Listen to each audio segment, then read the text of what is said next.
दोस्तों अभी तक हमारे यहाँ बस हल्की सी ठंड शुरू हुई है और लोगों ने कंबल ओढ़कर स्वेटर पहनकर हीटर चलाकर आराम करना शुरू कर दिया है। पर जरा सोचिए हमारे देश के उन सैनिकों की। उसी वक्त -15, -20, यहाँ तक कि -30 डिग्री की बर्फीली ठंड में भी सीना तान कर सीमा पर खड़े रहते हैं। वहां ना आराम मिलता है, न सही खाना और न परिवार। बस रिस्पॉन्सिबिलिटी होती है और देश के प्रति सेवा और समर्पण का भाव। हम सेफली सो सकें, इस देश की धरती पर कोई दुश्मन नजर डालने की हिम्मत न करे, इसके लिए कोई दिन रात की परवाह किए बिना अपनी जान दांव पर लगा रहे हैं हमारे सोल्जर्स। और आज मैं ये बात इसलिए कर रहा हूं क्योंकि फरहान अख्तर की आने वाली फिल्म 120 बहादुर का ट्रेलर आ चुका है। यह फिल्म भारत मां के एक वीर बेटे, परमवीर चक्र से सम्मानित मेजर शैतान सिंह भाटी की जिंदगी और उनके इमॉर्टल सैक्रिफाइस पर बेस्ड है। ट्रेलर कैसा है उस पर हम बाद में बात करेंगे, पहले जान लेते हैं उस रियल लाइफ हीरो के बारे में जिनका इतिहास में स्वर्णिम अक्षरों में नाम लिखा गया है। मेजर शैतान सिंह भाटी राजस्थान के गौरवशाली राजपूत परिवार में पैदा हुए। बचपन में ही उनमें ब्रेवरी, लीडरशिप और पेट्रियोटिज्म की भावना साफ दिखाई देती थी। सेना में शामिल होने के बाद उन्होंने अपने बिहेवियर, डिसिप्लिन और अपने जवानों के प्रति जो समर्पण है, प्यार है, इज्जत है और अपने साथियों और अधिकारियों का उन्होंने इससे दिल जीता। वे सिर्फ एक कमांडर नहीं थे, वे अपने सैनिकों के प्रोटेक्टर थे, उनके मेंटोर थे। फिर आता है साल 1962, भारत चीन का युद्ध। लद्दाख की ऊंची, कठोर और बर्फीली पहाड़ियां, हवा इतनी पतली कि सांस लेना भी चैलेंजिंग था, टेम्परेचर इतना कम कि हथियार चलाना भी दर्द बन जाता है। इसी जगह रेजांगला पोस्ट पर तैनात थी 13 कुमाऊं रेजिमेंट की चार्ली कंपनी और इस कंपनी की कमान थी मेजर शैतान सिंह के हाथों में। जब लगभग 3000 के करीब चीनी सैनिकों का अचानक हमला हुआ, तब मेजर शैतान सिंह और उनके मात्र 120 जवानों के पास पीछे हटने का एक भी कारण नहीं था। वे जानते थे कि अगर इस पोस्ट पर कब्जा हो गया तो दुश्मन सीधे भारत की ओर बढ़ सकता है। इसलिए उन्होंने लड़ने का फैसला किया। न उनमें चिंता थी और न ही गोलियों की कमी का डर, सिर्फ एक प्रतिज्ञा थी अपनी मिट्टी की रक्षा करने की। यह लड़ाई बहुत नजदीक से लड़ी गई, इतने करीब कि सैनिकों को कभी कभी दुश्मन के चेहरे पर जमा बर्फ भी दिखती थी।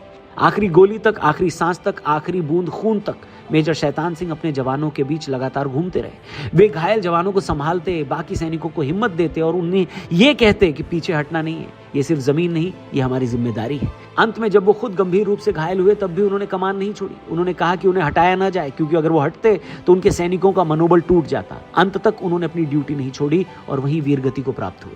उनकी इस एक्सेप्शनल करेज के लिए उन्हें मरणोपरांत देश के सर्वोच्च सैन्य सम्मान परमवीर चक्र से सम्मानित किया गया। इसी पर बेस्ड है 120 बहादुर।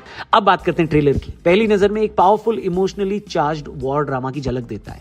शुरुआत होती है अमिताभ बच्चन की heavy and impactful voice over से, जो कहते हैं कभी भारत ने चीन को भाई माना था, पर 1962 में पता चला भाईचारा दोनों तरफ नहीं था। सिर्फ ये एक लाइन ही दर्शकों को उस दौर में खींच कर ले जाती है, तब जब भारत अपने लिमिटेड रिसोर्सेज के बावजूद दुश्मन के सामने डटा हुआ था।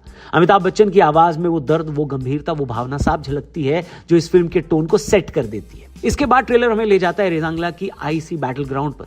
5500 मीटर की ऊंचाई, बोन चिलिंग कोल्ड और आसमान से गिरती बर्फ के बीच 13 कुमाऊं रेजिमेंट की एक छोटी सी कंपनी, सिर्फ 120 इंडियन सोल्जर्स हजारों चीनी सैनिकों से लड़ने की तैयारी में है। फरहान अख्तर जो फिल्म में मेजर शैतान सिंह भाटी का किरदार निभा रहे हैं, पूरे ट्रेलर की जान है। उनके चेहरे पर डिटर्मिनेशन दिखता है। वो इस बात का एहसास कराता है कि ये सिर्फ एक फिल्मी रोल नहीं बल्कि एक सच्चे हीरो की कहानी है। उनका एक डायलॉग कि हम आखिरी गोली, आखिरी आदमी तक लड़ेंगे, सुनते ही रोंगटे खड़े हो जाते हैं। इससे पहले फरहान ने लक्ष्य फिल्म को डायरेक्ट किया था। इस बार वो खुद एक सोल्जर बनकर आए हैं। उनके साथ राशि खन्ना है जो मेजर शैतान सिंह की पत्नी का रोल निभा रही है। एक्शन सीक्वेंस ग्रिटी और ग्राउंडेड है। हर गोली, हर एक्सप्लोजन, हर सोल्जर का स्ट्रगल आपको अच्छा दिखेगा। डायलॉग्स की बात करें तो एक सीन में एक सैनिक अपने साथी से कहता है कि अपना पहला चीनी फौजी मार और उसकी जैकेट ले ले। फुल सिटी मार डायलॉग है, थिएटर में बजेगा तो लोग जरूर तालियां बजाएंगे। सोशल मीडिया पर रिएक्शंस भी जबरदस्त है। बड़े बड़े बॉलीवुड के स्टार्स ने भी इस ट्रेलर की तारीफ की है। फैंस कह रहे हैं कि ये India's next big war epic साबित हो सकती है। अंत में दोस्तों ट्रेलर एक लाइन के साथ खत्म होता है कि ये सिर्फ एक लड़ाई नहीं थी, ये हमारी हिम्मत की कहानी थी। और सच कहें तो ये पूरी फिल्म की आत्मा को बयां करती हुई लाइन है। 21 नवंबर को ये रिलीज हो रही है। ट्रेलर आपको कैसा लगा कमेंट करके बताना। चैनल